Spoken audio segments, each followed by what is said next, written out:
Hello everyone, स्वागत है आप सभी लोगों का पीसीएस बाई तरुण में। जैसे कि आप सभी को पता है कि हम एमपीपीएससी की टेस्ट सीरीज लगा रहे हैं और आकार की हमारी टेस्ट सीरीज लग रही है। इस समय वर्तमान में हम 25वीं टेस्ट सीरीज लगा रहे हैं। टोटल हमारे 30 टेस्ट हैं, आप सभी को पता है। लेकिन एक बहुत थोड़ी सी मुझे दुख सा होता है कि इतने मेहनत करने के बाद भी आप लोगों के लिए पूरी टेस्ट सीरीज पहले कोचिंग से परचेस करते हैं, फिर उसके बाद आप लोग को वीडियो शूट करते हैं और इतनी मेहनत करने के बाद भी आप लोग चैनल को सब्सक्राइब नहीं करते हो यार, थोड़ा सा दुख होता है।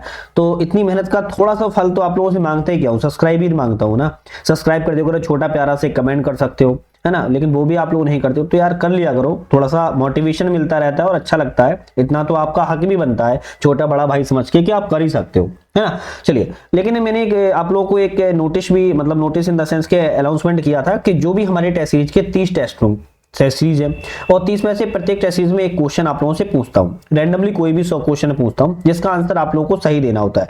जो भी व्यक्ति पूरे के पूरे टेस्ट सीरीज से 30 क्वेश्चन सही देगा उससे मैं खुद डायरेक्ट बात करके उसको गिफ्ट पहुंचाऊंगा।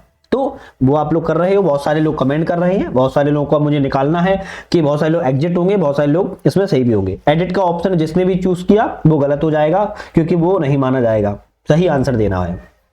चलिए, पहली बात करते हैं आज के हम पहले क्वेश्चन से, लेकिन चैनल को सब्सक्राइब लाइक शेयर कर लीजिएगा। बात करें पहले क्वेश्चन की, मूरिया और उनका जो घोटल पुस्तक है वह है, उसके लेखक कौन है। देखो, मूरिया और उनका घोटल पुस्तक के लेखक की बात कर रहा है बैरियर एल्विन है। कौन है? बैरियर एल्विन है। मध्य प्रदेश में जनजातियों के संदर्भ में असत्य कथन, मतलब गलत कथन बताइए कि इनमें से कौन सा है। तो मध्य प्रदेश में जनजातियों के संदर्भ में जो साक्षरता दर है 56 नहीं है। कितनी है? 56% नहीं है। यहां पर परसेंटेज जो है भैया आपकी साक्षरता दर की कितनी रहेगी? 50.06% है। ये आपकी सही है, तो इसके लिए आपका ये गलत हो जाएगा। लिंगानुपात मध्य प्रदेश में जनजातियों का 984 है। 10 की वृद्धि दर 25.2% है और कुल जनसंख्या का अगर बात करें तो 21.10% हिस्सा जनजातियों का है इसमें। चलिए, नेक्स्ट क्वेश्चन बात करेंगे, सर्वाधिक अनुसूचित जनजाति जनसंख्या वाले जिलों का सबसे बड़े से सबसे छोटे क्रम में बताइए। सबसे बड़े से सबसे छोटे क्रम में धार सबसे बड़ा, फिर बड़वानी, फिर आपका झाबुआ। तो ये ऑप्शन आपका सही है। चलिए, नेक्स्ट क्वेश्चन की बात कर लेते हैं। नेक्स्ट क्वेश्चन हमारा, स्वर्गीय जोदैया बाई के संदर्भ में सत्य कथन का चयन कीजिए। मतलब कि चार ऑप्शन में आपको सही कथन बताना है कि जोदैया बाई के बारे में सही ऑप्शन कौन सा है। इनका संबंध गोंड जनजाति से है, गलत है। इनका संबंध आपकी बेगा जनजाति से है। ये मंडला की निवासी हैं, ये भी गलत है। चित्रकारी में विशेष योगदान के लिए इन्हें 2023 में पद्म विभूषण से नवाजा गया, ये भी गलत है। ये नारी शक्ति पुरस्कार 2022 से इन्हें सम्मानित किया गया था। केवल आपका चौथा सही है, तो सी पर टिक लगा देंगे। नेक्स्ट बात करेंगे, मध्य प्रदेश युवा नीति 2023 में 1000 जनजातीय युवाओं को 3 महीने की अवधि के लिए कितना मानदेय फेलोशिप जो है वो दिए जाना तय किया गया है। तो कितनी वर्ष के लिए बात की जा रहा है यहाँ पर? 3 महीने के लिए। और जो फेलोशिप है वो 10,000 रुपए की फेलोशिप दी जाएगी। मध्य प्रदेश की पूर्वी जनजाति प्रदेश में पाई जाने वाली जनजातियों के संदर्भ में सत्य कथन बताओ। तो मध्य प्रदेश में कौन सी जनजाति? गोंड, कोल और बैंगा जनजाति के बारे में ये कथन आपका सही है। आदिवासी सलाहकारी परिषद के अध्यक्ष कौन होता है? देखो, आदिवासी सलाहकारी परिषद के अध्यक्ष की बात करें, सीएम होते हैं, मुख्यमंत्री होते हैं ना, सीएम है। नेक्स्ट क्वेश्चन तक बढ़ेंगे, भील जनजाति में डाहेला का अर्थ क्या है? डाहेला का अर्थ क्या रहा है कि भील जनजाति संबंधित है। इसका अर्थ होता है गांव का वयोवृद्ध व्यक्ति। लहंगी नृत्य का संबंध किस जनजाति से है? देखो, लहंगी नृत्य का संबंध आपका सहारिया जनजाति से है। टंटैया मामा आर्थिक कल्याण योजना की शुरुआत कब की गई है? तो आपकी शुरुआत 6 सितंबर 2022 को की गई थी।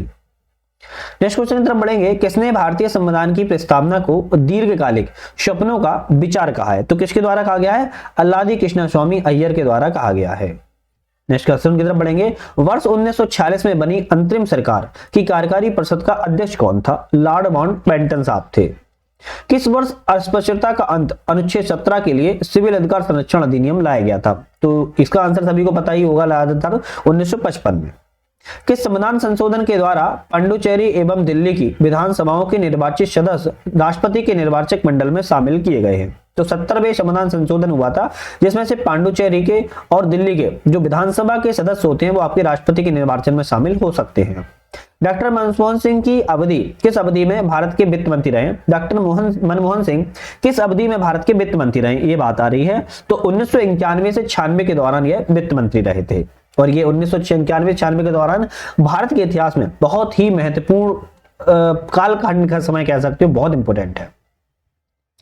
नेक्स्ट बात है कि सुप्रीम कोर्ट जो न्यायाधीश हैं, सुप्रीम कोर्ट और हाई कोर्ट को पद से हटाने का मुख्य आधार क्या होता है? जो हालांकि क्वेश्चन ये सबको पता ही होगा ज्यादातर, साबित असमर्थता कदाचार के आधार पर ही सुप्रीम कोर्ट और हाईकोर्ट के जो न्यायाधीश होते हैं उनको हटाया जाता है। राज्यपाल के संदर्भ में असत्य कथन का बताओ। एक साइड अनुच्छेद है और एक प्रावधान है। किस आर्टिकल का प्रावधान किस चीज से है, लेकिन एक गलत है इसमें से, तो कौन सा गलत है उसको भी देखेंगे हम। अनुच्छेद 155 का संबंध नियुक्ति से है, ठीक है। अनुच्छेद 57 का संबंध आपका योग्यता से, ये भी ठीक है। अनुच्छेद 158 में शपथ नहीं, अनुच्छेद 58 में शपथ नहीं है, तो फिर क्या है, शर्तें हैं। क्या है, शर्तें हैं, तो इसलिए आपका ऑप्शन सी वाला हो जाएगा। अनुच्छेद 156 में पदावधि है, तो ये भी सही है, तो सी ऑप्शन गलत था जो कि मैंने सही बता दिया है। अगर हम शपथ की भी बात कर लें कि शपथ किस आर्टिकल में है, तो शपथ भी सुन लो 159 में शपथ है ना, 159 में है। डॉक्टर LM सिंघवी समिति का गठन किस वर्ष किया गया था, तो 1986 में किया गया था। मध्य प्रदेश राज्य निर्वाचन आयोग के बारे में असत्य कथन का चयन कीजिए। मतलब इसमें भी वही है कि एक ऑप्शन गलत है, बाकी आपके 3 सही है। इसकी स्थापना जो है 1 फरवरी 1996 को, ये की सही है, ये गलत है, क्योंकि इसकी स्थापना 1 फरवरी 1994 को हुई थी। कब हुई थी, 1 फरवरी 1994 की गई थी, ना कि आपकी 1 फरवरी 1996 को। तो पहला वाला गलत था जो कि सही बता दिया। यह एक संवैधानिक निकाय है, राज्य निर्वाचन आयोग, सही है। यह राज्य निर्वाचन आयुक्त की नियुक्ति जो है राज्यपाल करता है, ठीक है। राज्य निर्वाचन आयुक्त का जो कार्यकाल है वो 6 वर्ष या फिर 65 वर्ष, जो भी पहले होगा तब तक अपने पदभार पर रहता है, ये भी ठीक है। किस धारा के तहत राज्य मानवाधिकार आयोग की स्थापना की जाती है। एक धारा है जिसके तहत राज्य मानवाधिकार आयोग की क्या की जाती है, स्थापना की जाती है। धारा 21 के तहत, सॉरी धारा 21 के तहत, यहाँ पर धारा 21 है, धारा 21 के तहत में राज्य मानवाधिकार की क्या की जाती है, स्थापना की जाती है। सम्मिलित कीजिए, शाखा है और उनका संबंध है। किस शाखा का किस चीज से संबंध है, इसकी बात कर रहा है। बात करें अगर हम माइक्रोलॉजी की बात की जाए तो कवक से संबंधित है। फाइकोलॉजी की बात की जाए तो शैवाल संबंधित है। लाइकेनोलॉजी की बात की जाए तो लाइकेन से संबंधित है। और हेर्पेटोलॉजी की बात की जाए सरीसृप एवं उभयचर संबंधित है। आपका ऑप्शन यहाँ पर डी वाला बिल्कुल सही है। चलिए नेक्स्ट क्वेश्चन की तरफ बढ़ते हैं। किस वैज्ञानिक संस्थान का मुख्यालय जो है वो मध्य प्रदेश में है। तो एक ऐसा वैज्ञानिक संस्थान है, इसका मुख्यालय कहाँ है, मध्य प्रदेश में है। अगर हम बात करें राजा रमन्ना उच्च प्रौद्योगिकी केंद्र, ये आपका मध्य प्रदेश में है। स्वदेशी तकनीक से निर्मित भारत का प्रथम उपग्रह आर्यभट्ट किस वर्ष प्रक्षेपित किया गया था, तो 1975 में प्रक्षेपित किया गया था। माइटोकॉन्ड्रिया का नामकरण किसने किया है, तो माइट्रो जो कांड्रिया है ना, उसका नामकरण की बात कर रहा है बेंटा के द्वारा किया गया है। किसके, बेंटा के द्वारा। चलिए डाइसैकेराइड में मोनोसैकेराइड की कितनी यूनिट होती है। देखो डाइसैकेराइड में मोनोसैकेराइड की कह रहा है कि यूनिट बता दो कितनी होती है, तो 2 होती है। कितना, 2 होती है। इनमें से कौन सा रोग प्रोटोजोआ से नहीं होता है, तो जो मलेरिया, डायरिया, पायरिया और हैजा है प्रोटोजोआ से नहीं होता है। हैजा रोग जो है प्रोटोजोआ से नहीं होता, जबकि पायरिया, मलेरिया और डायरिया होता है। भारत में वर्ष 2017 की राष्ट्रीय स्वास्थ्य नीति के अनुसार स्वास्थ्य क्षेत्र में वर्ष 2025 तक कितना व्यय करने का लक्ष्य रखा गया है, तो 2025 में रखा गया, 2025 तक रखा गया है। 2017 की पॉलिसी के तहत जो खर्च है आपका जीडीपी का 2.5% इन्होंने रखा था। संयुक्त राष्ट्र संघ ने 17 सतत विकास लक्ष्यों को कब अपनाया था, ये बढ़िया क्वेश्चन है, 2015 में अपनाया था। प्रोजेक्ट टाइगर के बारे में सत्य कथन का चयन कीजिए। अब प्रोजेक्ट टाइगर के बारे में सत्य कथन क्या हो सकता है, इसकी बात कर रहा है। इसकी स्थापना 1978 में की गई थी, तो इसकी स्थापना 1978 में नहीं बल्कि 1973 में की गई थी, तो ये ऑप्शन गलत हो जाएगा। इसकी शुरुआत सरिस्का राष्ट्रीय उद्यान में की गई थी, तो इसकी ये भी गलत हो जाएगा। इसकी शुरुआत जिम कॉर्बेट से की गई थी। कहां से, जिम कॉर्बेट से की गई थी। नागार्जुन टाइगर रिजर्व भारत का सबसे बड़ा टाइगर रिजर्व है, हाँ ये सही है। सर्वाधिक टाइगर मध्य प्रदेश में पाए जाते हैं, ये भी ठीक है। तो सर्वाधिक टाइगर रिजर्व मध्य प्रदेश में, ये भी सही है। तो तीसरा और चौथा आपका सही है, 1 और 2 गलत थे, मैंने सही बता दिया है। भारत में पारिस्थितिकी के जनक के रूप में किसे जाना जाता है। भारत में पारिस्थितिकी के रूप में कह रहा है रामदेव मिश्रा को आपके पारिस्थितिकी के जनक के रूप में जाना जाता है। प्रधानमंत्री गरीब कल्याण योजना कब शुरुआत की गई, तो 2020 में शुरुआत की गई थी। निम्नलिखित कथनों पर विचार कीजिए और सत्य कथन का चयन कीजिए। अगर हम विचार यहां पर करें तो लवणीय मृदा का जो निर्माण है ऐसे क्षेत्र में होता है जहां पर शुष्क जलवायु पाई जाती है, जल निकासी की समुचित व्यवस्था का अभाव पाया जाता है, ये ठीक है, बिल्कुल सही बात है। लवणीय मृदा को चूना का प्रयोग कर कृषि योग्य बनाया जाता है, ये गलत है। केवल आपका एक सही है, तो आप बी पे टिक लगा दोगे। चलिए नेक्स्ट बात करते हैं, यूएनएफसीसी का फुल फॉर्म क्या है। तो यूएनएफसीसी का फुल फॉर्म आप लोग मुझे कमेंट में बताइए, है ना, इसका आंसर आप लोग मुझे कमेंट बताइएगा, कमेंट आपका ऐड होगा या क्या नाम है इन चारों में से। चलिए यूएनएफएफसी का, ये इंग्लिश में भी देख सकते हैं, यूएनएफसीसी का फुल फॉर्म। चलिए हम नेक्स्ट क्वेश्चन की बात करेंगे। सत्य कथन का चयन करो। इन चारों में से एक ऑप्शन आपका सही है, उसका चयन करना है। बात करते हैं भारत का जो जनगणना है वो 382 है 2011 की जनगणना के अनुसार। केवल आपका डी सही है, बाकी आपके गलत है। अशुमलित का चयन कीजिए। अब ऊपर सत्य का पूछना था, यहां पूछ लिया गलत का चयन करो। भूकंप जोन है और क्षेत्र है, कौन सा भूकंप जोन किस क्षेत्र से संबंधित है। बात करें अगर हम भूकंप जोन 5 में हिमालय, पंजाब, बिहार और नेपाल आता है, सही है। भूकंप जोन 4 में बात की जाए, यहां पर भारत का विशाल मैदान आता है, सिक्किम, बिहार और दिल्ली आता है, ये भी सही है। भूकंप जोन तीसरे की बात की जाए तो पूर्वोत्तर भारत नहीं आता है, तो भूकंप जोन में क्या आता है, भूकंप जोन तीसरे में आएगा गुजरात का पूर्वी भाग, ध्यान रख लो, शॉर्टकट में लिख देता हूं, गुजरात का ईस्टर्न पार्ट आएगा, है ना, और मध्य प्रदेश आएगा, राजस्थान आएगा, और मध्य प्रदेश का पश्चिमी वेस्टर्न भाग आएगा, है ना, तो गुजरात का ईस्ट वाला, मध्य प्रदेश का वेस्ट वाला, है ना, वेस्ट वाला, राजस्थान का भाग आएगा। तो भाग 3 में ये सब आएगा, तो आपका गलत था, जो कि सही हो जाएगा। और भूकंप जोन 2 में प्रायद्वीपीय पठार और दक्षिणी छत्तीसगढ़ आता है। चलिए हम नेक्स्ट क्वेश्चन की तरफ बढ़ेंगे। एक तब परमाणु ऊर्जा केंद्र है और एक सहयोगी देश है, इनमें से सही सुमेल का पहचान करना है। इसको भी सही है। कल्पक्कम की बात की जाए, स्वदेशी तकनीक सहयोगी देश के रूप में बनाई गई, मतलब कि कल्पक्कम में स्वदेशी तकनीक का प्रयोग किया गया है। आपका केवल सी ऑप्शन सही है। चलिए सुमिलित कीजिए, मतलब एक तब इनको कूट में मिलाना है, कौन सा यहां पर सही है, मिला लेते हैं। दक्षिणी अंडमान एवं लघु अंडमान के बीच में कौन सी यहाँ पर चैनल है या फिर पास है, आप बात की जाए तो यहाँ पर डक्कन पैस है। इंदिरा पॉइंट और इंडोनेशिया के बीच में बात करें, ग्रेट चैनल है। लघु अंडमान और कार निकोबार के बीच में करें 10 डिग्री चैनल है। मिनिकॉय और लक्षद्वीप के बीच में 9 डिग्री चैनल है। आपका ऑप्शन बी वाला बिल्कुल सही है। प्रायद्वीपीय नदियों के बारे में असत्य कथन का चयन कीजिए। प्रायद्वीपीय नदियों के बारे में कह रहा है गलत कथन बताइए, इनमें से कौन सा है। प्रायद्वीपीय नदियां जो होती हैं ऋतुनिष्ठ होती हैं, बिल्कुल सही है। अर्थात केवल वर्षा जल जो होते हैं वह निर्भर रहती हैं वर्षा के जल पर, बिल्कुल सही लिखा है। ये नदियां निम्न मैदानी भागों में विसर्प का निर्माण करती हैं, नहीं, विसर्प का निर्माण नहीं कर पाती हैं, तो ऑप्शन गलत है, वो आ जाएगा सही। इन नदियों की घाटियां प्रायः उथली होती हैं, बिल्कुल सही लिखा है। ये नदियां प्रायः प्रौढ़ावस्था को प्राप्त कर चुकी हैं, बिल्कुल ठीक है। चमेरा जो परियोजना है वह किस नदी पर है। अब चमेरा परियोजना की बात करें तो झेलम नदी पर है। केंद्रीय कृषि अभियांत्रिकी संस्थान कहां पर अवस्थित है। केंद्रीय कृषि अभियांत्रिकी संस्थान की बात कर रहा है, भोपाल में स्थित है। विक्रमशिला महाविहार, उसके बारे में सत्य कथन बताइए। अब क्या कह रहा है, विक्रमशिला महाविहार के बारे में सही कथन का चयन कीजिए। बिहार के भागलपुर के यह समीप स्थित है, बिल्कुल ठीक है। इसकी स्थापना 8 से 9वीं शताब्दी में धर्मपाल ने की थी, सही है। इसके केंद्रीय कक्ष को विज्ञान भवन कहते हैं, ये भी ठीक है। यह तंत्र ज्ञान और ब्रज ज्ञान की शाखा का सबसे बड़ा केंद्र है, ये भी ठीक है। तो आप डी पे टिक लगा दोगे, चारों ऑप्शन आपके सही है विक्रमशिला महाविहार के बारे में। छंदोग्ध उपनिषद के संदर्भ में असत्य कथन, मतलब आप छंदोग्ध उपनिषद के बारे में गलत कथन का चयन करना है। 3 सही है, कौन सा है देखते हैं। सामवेद का उपनिषद है, बिल्कुल ठीक है। यह सबसे आधुनिक उपनिषद है। अब भाई ये गलत हो जाएगा, है ना, ये क्या हो जाएगा, ये गलत हो जाएगा, क्योंकि यह सबसे प्राचीन उपनिषद है, ना कि आधुनिक है, तो ये सही हो जाएगा, ठीक है। गलत है मतलब सही है। देवकी नंदन कृष्णन का सर्वप्रथम उल्लेख इसी में मिलता है, बिल्कुल ठीक है। ब्रह्मचर्य, गृहस्थ, वानप्रस्थ नामक 3 आश्रमों का इसमें उल्लेख किया गया है, ये भी सही है। पैटकारी चित्रकला का प्रचलन किस राज्य में है। तो पैटकारी चित्रकला है ना, वो झारखंड राज्य में प्रचलन है। एक सम्मिलित कीजिए, एक तरफ महानिंजन जनपद है और एक तरफ राजधानी है। अगर बात करें अवंती की राजधानी उज्जैनी थी। गांधार की बात की जाए तो तक्षशिला थी। अश्मक की बात की जाए तो पोटन थी और बज्जी की बात करें तो वैशाली थी। आपका ऑप्शन यहां पर ए वाला बिल्कुल करेक्ट जाएगा। नेक्स्ट बात करते हैं, कुजुल कटफिसिस किस वंश का शासक था। तो कुजुल कटफिसिस की बात की जाए तो कुषाण वंश का शासक था। गुप्त काल में महाछत्रपटलिक का मुख्य कार्य क्या था। देखो गुप्त काल में जो महाछत्रपटलिक का जो मुख्य कार्य था वो आपका क्या था, वो आपका था कि राजाओं की लिपिबद्ध करना। क्या था, राजाओं का जो बारे में थी वो लिपिबद्ध करना उसका कार्य था। दीवान ए रिसालत का संबंध किससे है। दीवान ए रिसालत का संबंध धर्म से संबंधित है।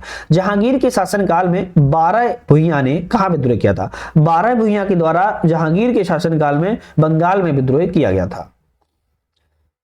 किस वर्ष वांडीवास का युद्ध हुआ। अब वांडीवास का युद्ध 1760 में हुआ था। एक तरफ समाचार पत्र हैं और एक तरफ संपादक हैं, है ना, और इनको सम्मिलित करना है। इंडिया टुडे की बात किया है आरपी दत्त संबंधित है। भारत केसरी की बात किया है मैत्री शरण गुप्त संबंधित है। सुधारक की बात किया है गोपाल कृष्ण गोखले संबंधित है। गुलामगिरी से ज्योतिबा फूले संबंधित है। आपका ऑप्शन ए वाला बिल्कुल सही है।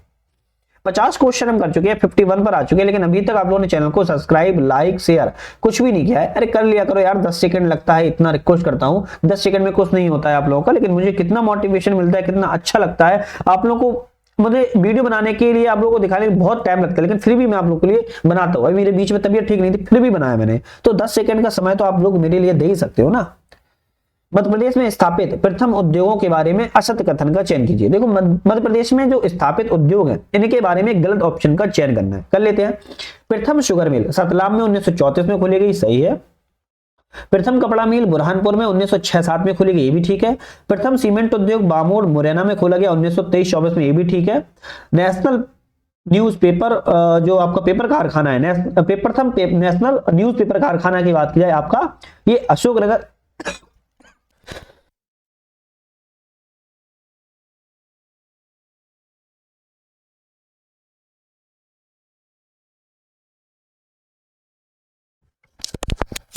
अशोकनगर 1947 में नहीं खोला गया है। ये 1947 में तो खोला गया, लेकिन अशोक में नहीं। कहां पर? नेपा नगर में, नेपा नगर में खोला गया। तो इसीलिए आपका डी ऑप्शन क्या है? गलत था, जो कि सही बता दिया। किस वर्ष वाराशिवनी शिवनी की साड़ी बालाघाट को जीआई टैग मिला है? तो वाराशिवनी की साड़ी को बालाघाट की है, उसको जीआई टैग किस वर्ष मिला है? 2023 में मिला है। असत कथन का चयन कीजिए, इसमें भी एक गलत ढूंढना है, कौन सा गलत है। मध्य प्रदेश में खनिज निगम की स्थापना 1960 में की गई, नहीं 1960 में नहीं की गई, 1962 में की गई, तो ये गलत है। मध्य प्रदेश में पहली खनिज नीति 2002 में लागू की गई। भैया पहली खनिज नीति आपकी कब लागू की गई? 2005 में लागू की गई थी, ये भी गलत हो जाएगा। मध्य प्रदेश में उद्योग निगम की स्थापना 1962 में की गई, तो 1962 में नहीं की गई, 1965 में की गई, तो ये भी गलत हो जाएगा। आप कहोगे सभी कथन असत्य है। मध्य प्रदेश की औसत वर्षा की परिवर्तनशीलता कितनी है? तो औसत वर्षा की परिवर्तनशीलता 19.5 है। नेक्स्ट क्वेश्चन की तरफ बढ़ेंगे। एक तरफ अभ्यारण्य है और एक तरफ जिला है, क्या है? एक तरफ अभ्यारण्य और एक तरफ जिला है। कौन सा अभ्यारण्य किस जिले से संबंधित है, इसकी बात कर रहा है। अगर हम बात करें कर्माझिरी की, कर्माझिरी आपका सिवनी से संबंधित है। पट्टीवाड़ा की बात करें तो आपका अलीराजपुर से संबंधित है। पनपठा की बात की जाए तो आपका उमरिया संबंधित है। गंगेऊ की बात करें तो पन्ना से संबंधित है। आपका ऑप्शन बी बस सही है। साल वृक्ष का राष्ट्रीयकरण किस वर्ष किया गया? साल वृक्ष का राष्ट्रीयकरण की बात करा है 1975 में किया गया है। पशु जनगणना 2019 के अनुसार मध्य प्रदेश में सर्वाधिक पाए जाने वाले पशु का क्रम कौन सा है? तो सबसे ज्यादा तो गौवंश पाया जाता है, गैया पाई जाती है, गाय पाई जाती है, फिर बकरी, फिर भैंस और फिर बैल। तो आपका ए ऑप्शन सही है। मध्य प्रदेश में पाई जाने वाली लाल पीली मिट्टी के संदर्भ में सही कथन बताइए। लाल पीली मिट्टी के बारे में सही कथन पूछ रहा है। इसका निर्माण जो है वो ग्रेनाइट एवं नीस की चट्टानों के पर्दन से बना है, बिल्कुल ठीक है। इसका नाम जो है वो चलका एवं डोरसा भी कहते हैं, ये भी ठीक है। इसका विस्तार बघेलखंड में मिलता है, ठीक है। मध्य प्रदेश के लगभग 33% भाग पर विस्तृत है।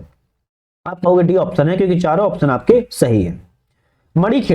मणिखेड़ा जल विद्युत परियोजना किस जिले में है? अब भाई ये थोड़ा सा आपके लिए हो सकता है नया क्वेश्चन हो। शिवपुरी जिले में स्थित है। नदियों की लंबाई के अनुसार सत्य कथन बताइए। नदियों की लंबाई के अनुसार एक सत्य कथन कौन सा इसमें है? ताप्ती नदी 724 किलोमीटर लंबी है, केवल आपका डी वाला यहाँ पर सही है। नर्मदा नदी की लंबाई की बात की जाए 12-13 नहीं है, 13-12 किलोमीटर है ना। और चंबल नदी की बात की जाए, चंबल नदी 965 है, 965 है, 695 लिखा है। सोन नदी की बात की जाए, सोन नदी 780 किलोमीटर है, 870 लिखा है। चलिए नेक्स्ट क्वेश्चन की तरफ बढ़ेंगे। विकसित भारत @2047 हेतु विकसित भारत ज्ञान का सम्मान सूत्र दिया गया, जिसमें ज्ञान का मतलब क्या है? क्रमशः ज्ञान का जो मतलब है गरीबी, युवा, अन्नदाता, किसान, नारी है। क्या है? गरीबी, युवा, अन्नदाता, किसान, नारी है।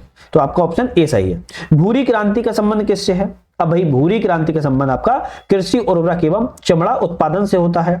चलिए बात करेंगे कथन 1 और कथन 2 है। राष्ट्रीय बागवानी की स्थापना 1984 में की गई थी। इसका मुख्यालय गुरुग्राम में है। कहां पर है? गुरुग्राम में। तो आप कहोगे बिल्कुल ठीक है। कथन दूसरा है कि अरुणाचल प्रदेश को वनस्पति एवं जैव विविधता की समृद्धि के कारण प्रकृति का गुप्त खजाना भी कहा जाता है, ये भी सही है। आप कहोगे सी वाला ठीक है, दोनों ऑप्शन सही है।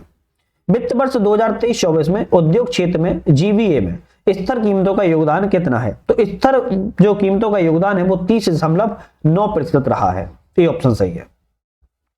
सुमिलित कीजिए, इनको सुमिलित करना है। बैंक नोट प्रेस की बात किया देवास में है। इंडिया सिक्योरिटी प्रेस की बात किया तो नासिक में है। सिक्योरिटी प्रिंटिंग प्रेस की बात किया तो हैदराबाद में है। आधुनिक नोट पेपर मुद्रा प्रेस की बात किया तो मैसूर में। आपका ऑप्शन सी सही है। असुमिलित कथन का चयन कीजिए। सही ऑप्शन यहां पर कौन सा है इसकी बात करें तो भारतीय रिजर्व बैंक संशोधन अधिनियम 2006 में हुआ था, केवल आपका यहां पर सी वाला ऑप्शन सही है।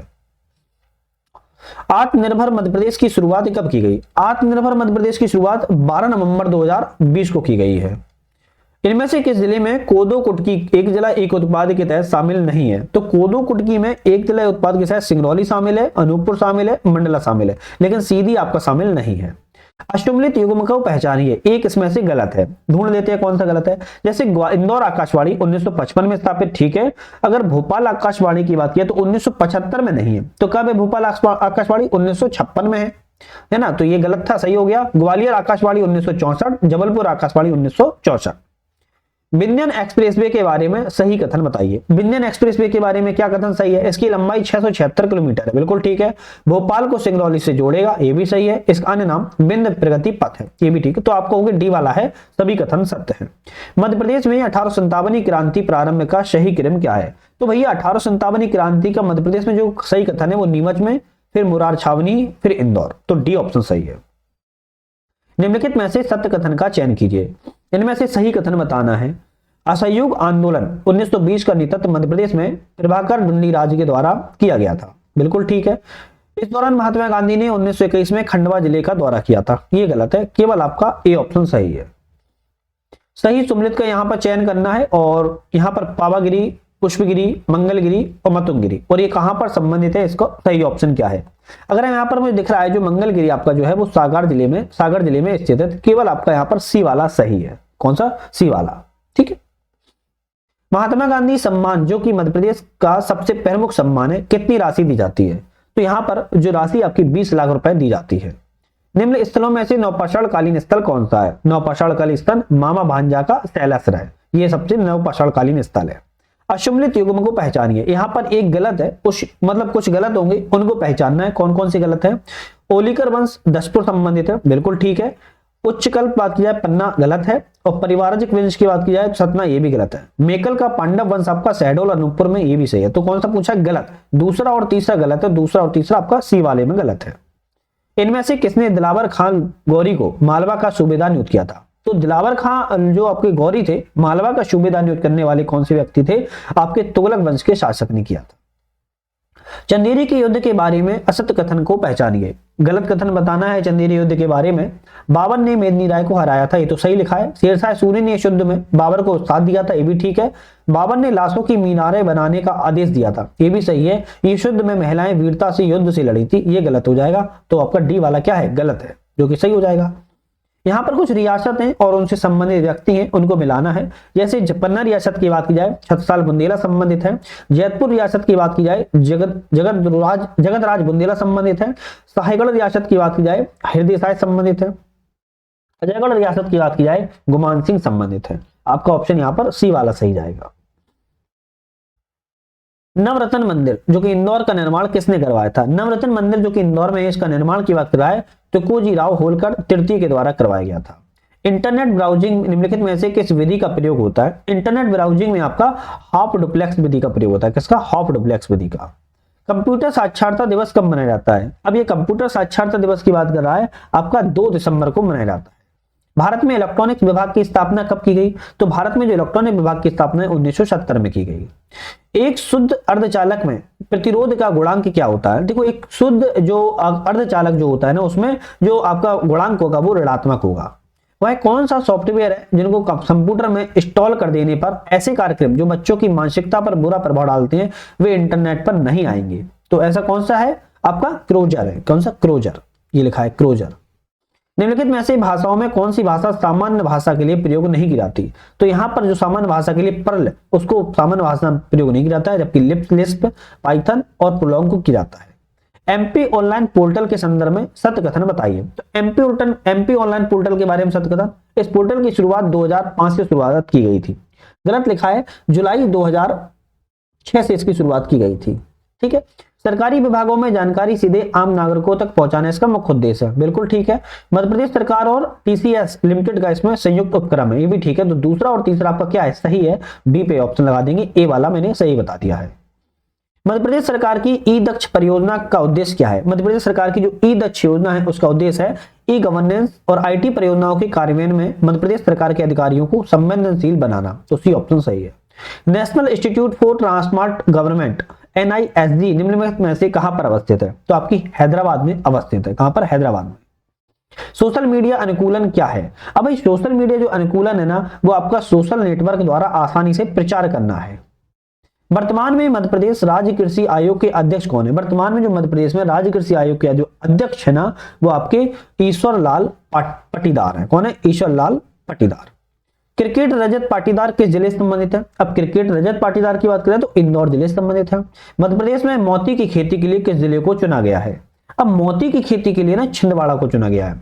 वर्ष 2023-24 में धान की फसल का जो क्षेत्र है वह छेदादन मतलब आहरण कितने हजार हेक्टेयर है मध्य प्रदेश के संदर्भ में? अब ये पूछा है मध्य प्रदेश के संदर्भ में, आप कहोगे यहां पर 4019 हेक्टेयर है। बात करते हैं नीना सिंह का संबंध किस सैन्य बल से है? अब नीना सिंह की बात कर रहा है संबंध यहां पर, तो CISF से संबंधित है। देखो लिखा है CISF से संबंधित है। 9वां गरुड़ शक्ति अभ्यास 2024 का आयोजन कहां पर किया गया? तो जकार्ता में किया गया है। भारत रत्न चौधरी चरण सिंह का संबंध किस राज्य से है? भारत रत्न चौधरी चरण सिंह का संबंध आपका उत्तर प्रदेश राज्य से संबंधित है। देश का पहला डिजिटल म्यूजियम किस राज्य में स्थापित किया जा रहा है? देश का पहला डिजिटल म्यूजियम है और जो आपका स्थापित किया जा रहा है वो महाराष्ट्र राज्य में स्थापित किया जा रहा है। T20 वर्ल्ड कप 2024 में भारत ने किस टीम को फाइनल में पराजित करके खिताब जीता है? तो दक्षिण अफ्रीका टीम को। आज का हमारा अंतिम क्वेश्चन, अनुरा कुमारा दिशानायके किस देश की राष्ट्र प्रमुख है? तो यह किस देश की है? श्रीलंका की राष्ट्र के प्रमुख है। तो आज हमने यहाँ पर 24वीं टेस्ट सीरीज को कंप्लीट किया है और यहाँ पर मिक्स एक तरीके से क्वेश्चन थे, history, geography, polity, economy, science, current affair, सभी क्वेश्चन आपको मिले थे। हमारी जो नेक्स्ट टेस्ट सीरीज आएगी वेरी इंपोर्टेंट रहने वाली है, उसको जरूर देख लेना। साथ में हमने एग्जाम पीडिया की 5.5-6 घंटे की वीडियो बना दी है, उसकी पूरी लिंक लगा दी है, आप उस पर जाके पूरी करंट अफेयर को कवर कर सकते हो अपने एग्जाम से पहले। 1-2 बार देख लेना, मोस्ट इंपोर्टेंट। तो आज के लिए अलविदा।